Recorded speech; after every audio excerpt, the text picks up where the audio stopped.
Hey there, I'm Greg Colossale. This is another business advice, part of my series that I'm making. And today we're going to be talking about cooperation versus competition.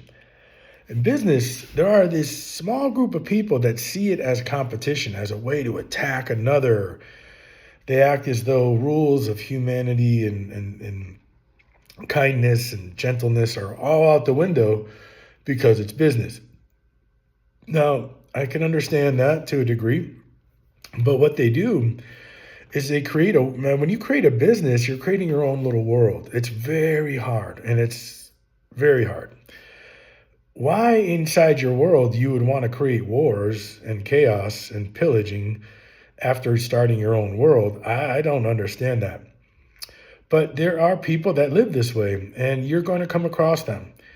You're going to have a vendor who you buy paper towels from, and you're going to buy 50 paper towels, but he's going to give you 48. And he's going to confuse you and act like, no, I gave you 50, and he's going to charge you for 50. And he's going to do this 5 or 6 times until you catch on and say, John, every time now here it is. And now he's going to be like, what? You call me a liar? This is real. This is how some people do business. By jipping you 2 rolls of paper towels, he's putting $3.50 back in his pocket. And he does this all the time. And in his mind, if he lies or puts it on you or deceives, it doesn't matter. The almighty dollar is coming back to him. Now, this is real. People do this all the time in business. So once you have a business relationship with anybody and it doesn't do that, those are fruitful relationships. Usually they want you to succeed. You know what I mean? They're if you buy T-shirts from a guy, he's going to give you 100. If you paid for 100, he's not going to give you 90. You know what I'm saying? So there are people that live in war, like battle zones among business, and they go to work like that. They have every day is the same. It's rah rah rah, and it's a foolish way. It's a seriously foolish way to go to work, in my opinion. You cannot gain that much by ripping people off for decades. You can in money, but you can't in peace or friendship or trust. You can grow dishonesty and cash, but you can't grow compassion and love and gentleness and friendliness and fun and joy at the same time. So when you're building a business, you're building an energy. It's very real. Your heart will be broken. Let's say you open a store, you put everything into it that you got, your life is on the line, you've got no money, and you're hoping you sell stuff. And then you're going to watch these people come in and steal right off your shelves. This can create that animosity that I just talked to you about. The world isn't fair. They don't understand. Why would they do that? And it's very prevalent. Retail is not for me because of how many hands are on my investment. I'm not interested in that. It's too painful to understand that, business is actually a lot for theft. Can you imagine that? So if you put 100,000 into an idea, they kind of go, well, we're going to lose 10 grand right away in theft. And you're like, ooh. So, it is real enough to make someone bitter and sour, but you should never go into business if you think that is going to be how you're going to be. Because what most people will tell you, even though science tried to prove it wrong for 50 years or more, humans are cooperative. In big business, they want you to be competitive because if you take down the other guy, you're going to make them more money. But truthfully, humans and mammals are cooperative. Let me show you again. Whenever you're confused about this stuff, I want you to look at the animal kingdom. There's 7 billion humans on Earth, but there's 130 billion other mammals on Earth besides us. And if you watch them, you can see that they are able to, what's the right word? Cooperate and grow into other things.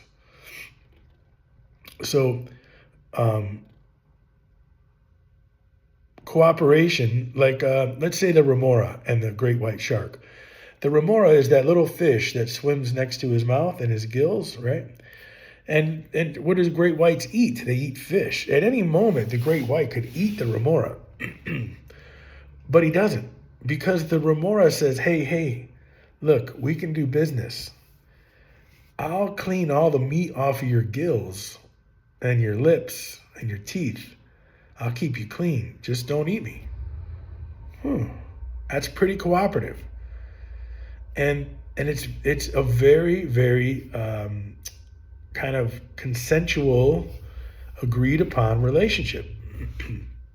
Oftentimes, you'll see birds standing on the backs of cows or horses.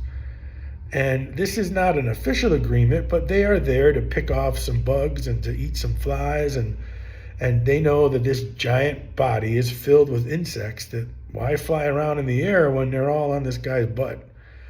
And I can't even tell you how many relationships are like this in the world.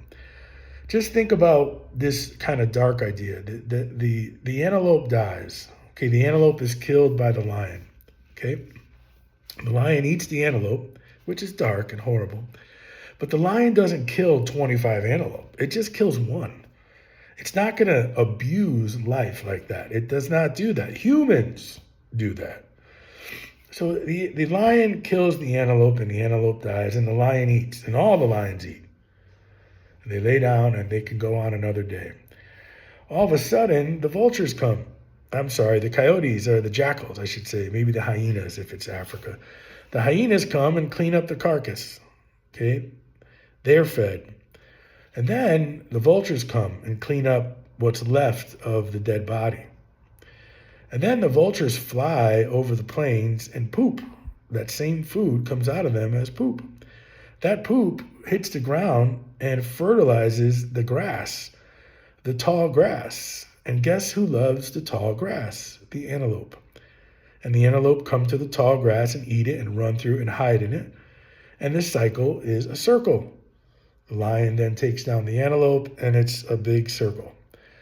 That is the cooperation of nature. It is not beautiful. We're talking poop, we're talking murder, but just like a human, every meal you have, something is dying. Even the vegans, you're killing something, okay? That's the circle of life. But it's not combat. It is, in essence, a cooperation. You fight for your life, but it is a circle of cooperation. Even the old stories, if you want to hear this is kind of sad, but just to show you, the old whaling stories of the Northeast and the whaling of the early 1800s, once the sperm whale would be chased enough or injured with the spears and the harpoons, the sperm whale was known to come up to the top, look at the whalers, and submit and just say, you can have my body now, and die. That's a story that has been repeated many, many, many, many, many times by many whalers. So whenever I tell you about looking at nature, that's what I want you to see. I want you to go through the energy of seeing that things are cooperative. If you are competitive, sure, you're going to do well. You're going to do things all the time. But if you are nasty, evil, deceptive, you have to carry that with you all the time. You shut another business down, you steal their staff, you break into their things, you pop their tires, or whatever you do. You can receive the glorification of money, but the world will make you suffer. All of a sudden, you're going to notice, wow, geez, all my family's addicted to drugs. Oh my God, my son is breaking into houses and stealing stuff. Oh my God, my wife and husband left me. Why don't my parents call me anymore? In other words, if you act out in evil ways all the time, every day, and you could see that, wow, look how rich I'm getting. Well, the other energy comes and pokes at you.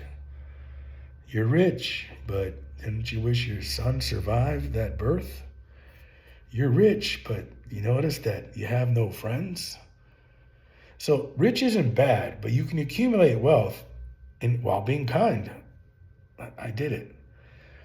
Or you can be dark and evil and nasty and watch what the counter energy does to you. That's not me. It's not even religion. I don't know, it's not even karma.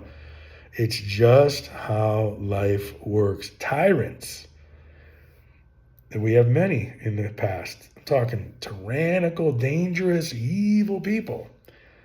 They don't skip down the road and sit among a bunch of friends at a picnic table. Life destroys them. So go gentle, go easy, think cooperation, less than competition, and be brave. If you open up a landscaping shop and 2 doors down a guy opens up a landscaping shop, just go, yeah. He has a right to be there. You have a right to be there. Nothing is illegal. You don't want to pop his tires. You just want to outperform him or them. But not because you want to harm them, because you want work. Now, what you really want to do is watch him and go, oh, he's doing a lot of condominiums. I could do golf courses. You see? Why do all the why race to the condominiums? If this guy's got 20, there's only 23 condos around. You go to the golf course. You go to the park. You see how it works? Keep your eyes on the prize. You don't need to take people down. That's what the mafia is for. We're gonna have a whole video on organized crime and business. If you think you're not going to see organized criminals, you're fooling yourselves. Business attracts crime, and we're going to talk more about that. Don't be afraid of it. It isn't a bunch of Italian guys in suits coming around like, hey, I'm going to have to kill you. No. When I tell you what it really is, you're going to be alarmed. Competition or cooperation? I say cooperation. See ya.